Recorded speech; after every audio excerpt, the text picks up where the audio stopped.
Your colleague from Yahoo, Tim Brown, says that there is engagement between the Giants and the Astros on Madison Bumgarner. What are you hearing about him? Well, I still think, Rich, that it's likely that Bumgarner stays put in San Francisco. I think that Farhan Zaidi would not be doing his job here in these final hours before the deadline if he did not entertain the offers or the interest from a club like Houston in Bumgarner. But candidly, Rich, the Giants are now above 500. They are still a good distance back in the NL wildcard race, but they're at least part of it.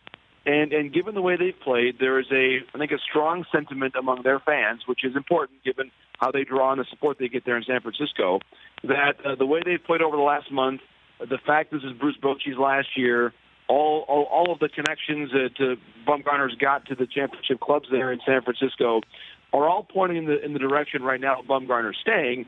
But I do think it's notable that there's at least some conversation, and I believe if the Giants are overwhelmed by an offer from the Astros, which would likely include Kyle Tucker, of course, the very highly regarded outfield prospect that Houston has. That could potentially tip the scales into the Giants' favor of doing a deal. But I think short of that, Rich, I would say that the chances of Bumgarner staying in San Francisco are still right now better than 50-50. Well, what about the chance of Bumgarner winding up in the American League East Division, John? Well, it's a great question, and certainly the New York Yankees, they've got a little bit more to offer right now than what the Astros do.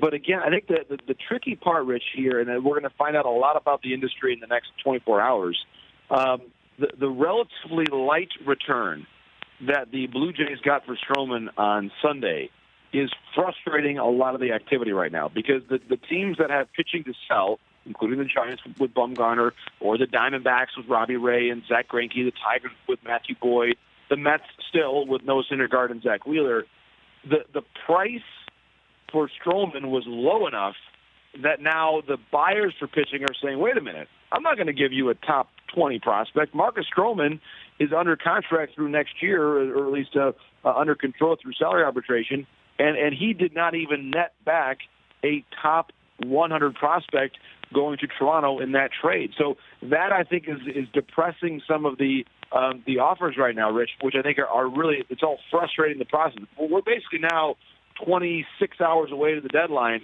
and I am stunned at the lack of action so far, and that would even include the fact that Bumgarner is someone who the Yankees certainly like, and the Yankees like Matthew Boyd, they like Mike Minor, they like Robbie Ray, they like a lot of guys. But I just think that the price, based on the way things were set on Sunday with the Stroman deal, has in many ways stymied a lot of the conversation. I think it's pushed the buyers and sellers further apart on what the fair market price actually is. For more of The Rich Eisen Show, tune to Audience Channel 239 on DirecTV for free on BR Live or download the Rich Eisen Show app.